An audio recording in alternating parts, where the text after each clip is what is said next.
வாழ்க வையகம், வாழ்க வையகம், வாழ்க வளமுடன். குரு வாழ்க, குருவே துணை. கவி 10. எப்பொருளை, எச்செயலை, எக்குணத்தை, எவ்வுயிரை ஒருவர் அடிக்கடி நினைந்தால் அப்பொருளின் தன்மையாய் நினைப்போர் ஆற்றல் அறிவினிலும் உடலிலும் மாற்றம் காணும். இப்பெருமை இயல்போக்க நியதி ஆகும். எவரொருவர் குருவை மதித்து ஒழுகினாலும் தப்பாது குரு உயர்வு மதிப்போர் தம்மை தரத்தில் உயர்த்தி பிறவி பயனை நல்கும்.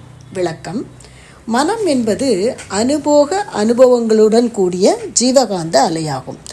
ஜீவகாந்தம் என்பது பஞ்சபூத கூட்டலாகிய உடலில் திணிவு பெறும்போது அழுத்தம், ஒளி, சுவை, மனம் என்று மாற்றம் பெற்று அதற்குரிய உணர்கருவிகள் மூலம் வெளியில் தொடர்பு கொள்ளும் போது ஏற்படும் உரசல்.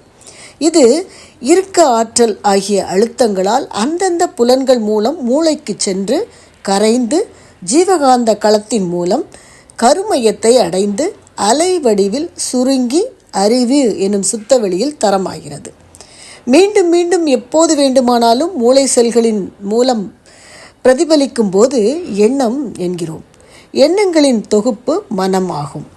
கண்ணால் ஒரு பசுவை பார்க்கிறோம் என்றால் பசுவினால் தடுக்கப்பட்ட ஒளி அலை கிளம்பிய இடமாகிய கண்களுக்கே வந்து சேர்ந்து சுருங்கி கருமையம் வரை இருப்பாகி விடுகிறது.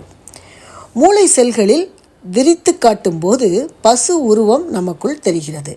அதுதான் நினைவு பசு. பசு வேறு நாம் வேறா என்றால் இல்லை, நாமே தான் பசுவாக இருக்கிறோம். மனம்தான் மனிதன், மனிதன்தான் மனம். அதுபோல ஒரு பொருளையோ செயலையோ குணத்தையோ உயிரையோ அடிக்கடி நினைத்தால் அதன் தன்மையாகவே மாறிவிடுவர். அதுவே இறைநிலையின் இயல்பூக்க நியதியாகும். வெள்ளை துணியை துவைத்து நீலம் கலந்த தண்ணீரில் முக்கி காய வைத்து கொண்டே இருந்தால் பல நாட்கள் இதுபோல செய்வதால் வெள்ளை துணி நீல துணியாகவே மாறிவிடுவது போல மனமும் எதை நினைக்கிறதோ அதுவாகவே மாறிவிடுகிறது.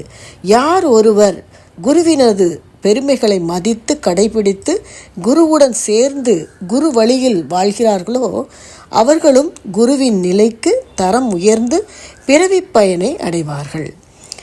தெளிவு குருவின் திருமேனி காண்டல், தெளிவு குருவின் திருவார்த்தை கேட்டல், தெளிவு குருவின் திருநாமம் செப்பல், தெளிவு குருவின் திருவுரு சிந்தித்தல் தாமே என்கிறது திருமந்திரம். வாழ்க வளமுடன். வாழ்க வளமுடன். அருட்பேராற்றல் கருணையினால் உடல் நலம், நீளாயுள், நிறை செல்வம், உயர்ப்புகள், மெஞ்ஞானம் ஓங்கி வாழ்வீர்கள். வாழ்க வளமுடன். லைக் பண்ணுங்க, ஷேர் பண்ணுங்க, சப்ஸ்கிரைப் பண்ணுங்க.